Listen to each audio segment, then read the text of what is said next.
Our first stop on the garden tour for connoisseurs is the home of Gary and Shauna Olsen and their son Preston. Gary, thanks for having us at your garden today. Well, we're glad to have you, Kim. Well, you have a beautiful garden that I feel is just right for strolling.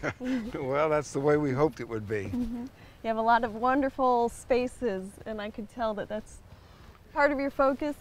It is. It was important to us that we laid it out into like multiple rooms. We tried to, I think there's 20, what we'd consider is like 21, 22 rooms in it, so you can find a place and sit, and you know, we found a bench or a chair kind of everywhere so you could sit and have a quiet time if you wanted. And so it's kind of, that was our intent. And each space has a very unique feel.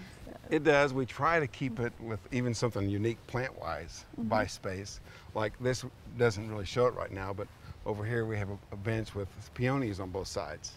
And just something different. Or, you know, over here we have the truck bed and the guitar, and that's kind of a favorite place. I love how you've used those little pieces of fences or old windows to kind of break up the spaces. Yeah, in fact, I collect gates and pieces of old fence, and I'll stick them back in the middle of somewhere, and it makes for a nice division between the rooms. It does, and a lot of unique character, individuality. Yeah, I like the old paint and that rustic look, so it's kind of fun.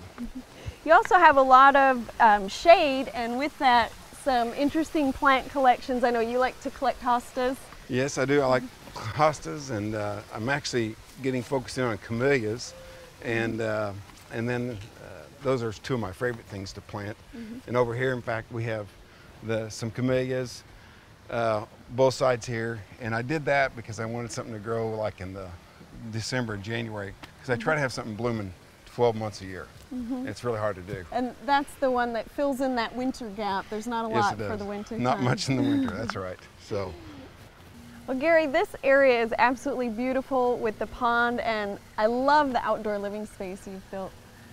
Yeah. It's one of our favorites. We built the cabana and the fireplace, and we sit out really almost year round, especially in the winter. We'll stay out all the time outside because I'll start the fireplace.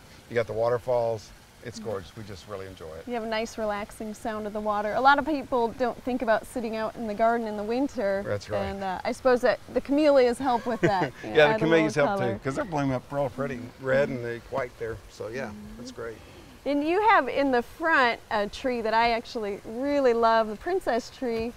Yeah, the princess tree is kind of cool. It's real unusual. It is. And you'll see it in a minute, but it's has pretty blooms on it.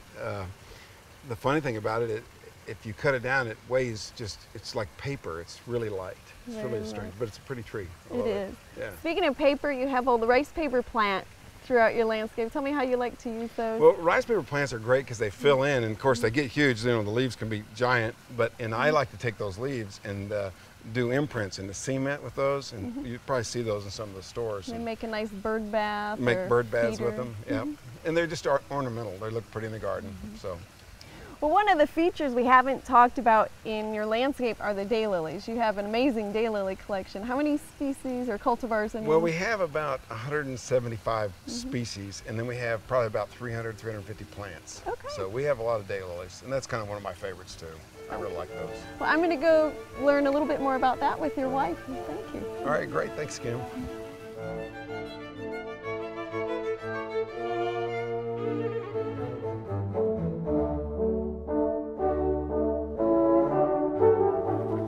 Shauna, I know the daylilies are spread out through the garden, but this is really the crown jewel of that. You have a nice concentration of them in here. We do, and in June, the second weekend every year in June, we have a benefit garden tour that benefits Wings, a special needs community. And that is for individuals who have developmental disabilities. And what are some of the programs that Wings provides, or some of the services? Right now they're providing vocational programming 3 days a week, and also social programming. And then in the future they're going to also be providing for residential care. And you know, it's something that's really important as a parent. I understand how important that is. I know you have a special needs child. Yes, yes. And we just want to make sure that his future is provided for, and Wings will allow us to do that in you know, a very positive way.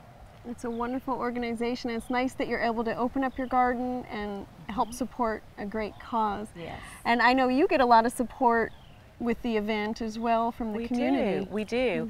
Every year the Master Gardeners, we have several Master Gardeners that come and help us dig plants up for the plant sale, and you know, that would really be difficult for us to prepare for an event that is this big without their help. So we're very appreciative to them. Well, I'll have to come back sometime and see all the daylilies Oh, in bloom. please I'm do, sure it's please spectacular. do. Yeah. If people want to learn a little more about wings, where could they find some information? They can go on the website at www.wingsok.org. Well, Shauna, thank you so much for having us out in your garden today. You have a beautiful landscape. Thank you.